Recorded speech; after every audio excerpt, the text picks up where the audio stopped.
Victor upai leite karamna chingtharuni asumna namdana Victor sakhenbi bu puduna gari mamai amuk leiraga sakhenbi hoiromda chakre asomdana kamdauri arubisu kashar yaudauba yam watlibani aduna bus tongbadu sum waraktuna sum famnambadagi uiri tawri adubu Victor da message tharaga fagadra khanduna magi phone du lauthoklaga message ama type tawraga thajile adubu reply laktre Arubi amgasu type tawraga thajile aduga magi phone du magi handbag tu da amuk hapjingkhre nakan amadana Arubi gi mapuroiba thanil masa yamna kanna ngamdre somdana kamdauri numitsu pungta takre Victor du Arubi na tharakliba message tu fawa pabagi matam fangdre sakhenbi ga saunari ngaida sakhenbi na ngai ko gari sem ta khang ko kai doge haino yadabagi ne Victor upai leite gari do amuk khami sakhenbi gari du dagi sat kumtharaga halai minenani khaktane ngairamuko adu hairaga sakhenbi mina pak udaba mafam amada masadu laisingkhre sakhenbi na hek laisingkibaga gari machada nupa ani laktuna Victor gi gari mamandu da satkum lai adu kanda da sakhenbi so amu tharaktuna gari du da kakhatke tawi adubu hojiki gari machadu da lakhiba nupa ani duna sachang silaktuna hairai he noi shida gadawrino sakhenbi na thaba ma chalubani khara thengdokre nupa amana nabani na taina naura Victor shom tarambadagi I kakhalakduna gari dudagi amukum tharaktuna hairai noi kana no nupa amana akhoi nupi angang bu hanthana yengba mi singe mayokta leiba mini Victor na oh yam fare adudi akhoi chachagrage Tanjadu ki khudong chaba lauraga sakhenbi du kablai Victor ngakpana kham thengle sakhenbi na kablak paduda nupa amana ichan nang kai gi kapino sakhenbi na asuk thekla kansida ai bo hosi karamna imung da changluni Victor na phare adudi nang lehoro sida aina nga saina haidro sithokani se aduga aidi nang bulo busungamo nupa amana he nupa kaino nang ngang lido karigino nang migi lai sabi se numidanga thembasida chathuluraga nganna halake haidraga lehoro haide Victor na aidoi kalam thaki wataroi aigisu aina nungshi jabi matam pumna mata aigidamakta khanbi bana mathaudang oi jabi maraibo thirabi laijai singdagi su hena lurabi aigi thawai gi mabema arubi gi damanatana ai kana gi soi byar oi so hel nupa amana saching salakduna Victor bu fuge torakpaduda sakhenbi na Victor gi manakta sachang silaga harai amta gai khu ma bu fugi gano aduga Victor da yenglaga harai Victor ai gi snongoda leiroi adugu hojik se matam yam thengle ai gi icha na ngakpiyo ngasi se nangi yumda puda chatpiyo ai matunda ai kai sunongoda yeloi Victor shawbada loire amukasu sauna harai ai taningde nakhoina aibu hatke hairasu halo fuge hairasu fu nakoi gi apambato ai gi wadi haribasina roibani sakhenbi Victor bu karamna thamoi petha hangani khanbada ngai hakti masu tawfang khangde adubu masu magi ngamnaba dum khumlai yam chinglem jabi ikai thigan bisaduna Victor ai bu thapcha I promise Victor sakhenbi na ngangi do tadabida khondu sa thangalaga magi gari du da kakhakke tawbaga sakhenbi su sachang silaktuna handakti Victor gi makhongani du konsilaga kaptuna hairai Victor aina haijabase muta yabiyo please Victor miyoi ba kaubanina Victor shu sakhenbi gi matawtuda amusu nungaite kari tawgadabano gyan ga mangle nupa ani duna su hairai maru akhoisu kaisu na khoi bu khongoi da pamde aduna masana su yare magi janga piyo maru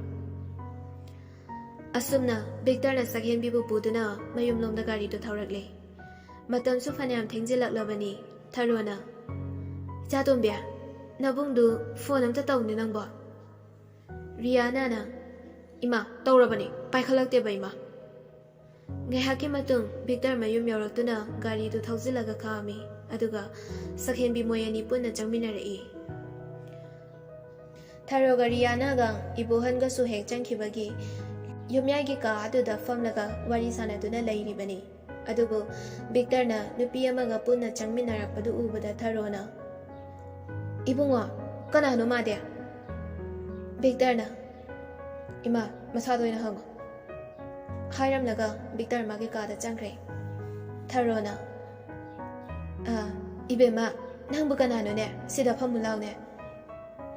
Riana jangsilaktuna ije lao sida phamse Ibohanna Ibema ibawa haige nakhoi ki sibu chemba zongba haibadurane sakhenbina hoi baba Tharona karino hairisibo sakhenbina asengbane ima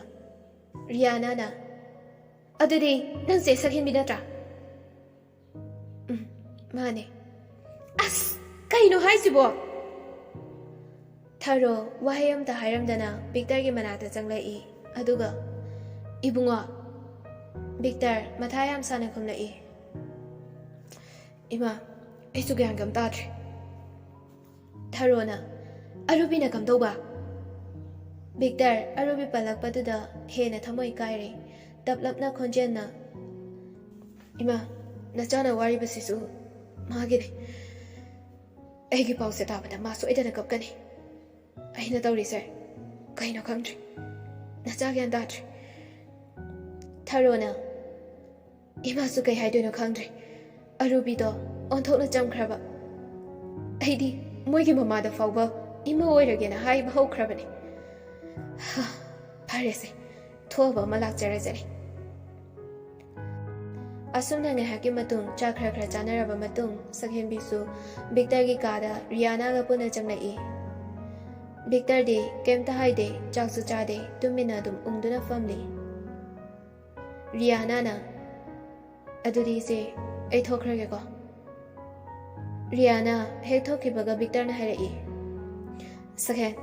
ai nangi ijat yenglaga nangbu yum sidaina puraklibani adubu ai nangbu loksinbadi ngamoi sakhen bina haigada loirabra Victor na loidre aisu Aibe am Nungshi jaba kanagum bi amale aisu magi da pulsi se khongpham che na lepkre ibani che habegi watani ai nanganda kari so hemba thabak tawre aduga nang lo hong khongdong bagi wa hairak labasu yabirakano masa aigi request ne sakhen bina ai soidana nangina ningtungan ge Victor na fare nang su egi kasida tumo aduga ai mayai thambada leba room asida oina tumlurage adu hairamnaga Victor ka adudagi thokre sakhenbi yam karyamnaba minok amaga loinana Victor hek thokhibaga hai howi Victor nangse am pangi hainingai leitana pangi nangna ngamlagana aibu mirayo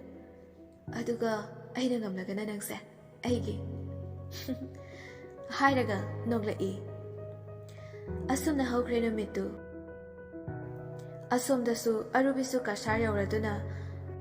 Ada lairamliba machin manaw makhura madomcha makhoi mayamna udaba kuibagi haunabi pulap ikoi sinaduna wari watai tawbaga luhongbagi koilang langbaga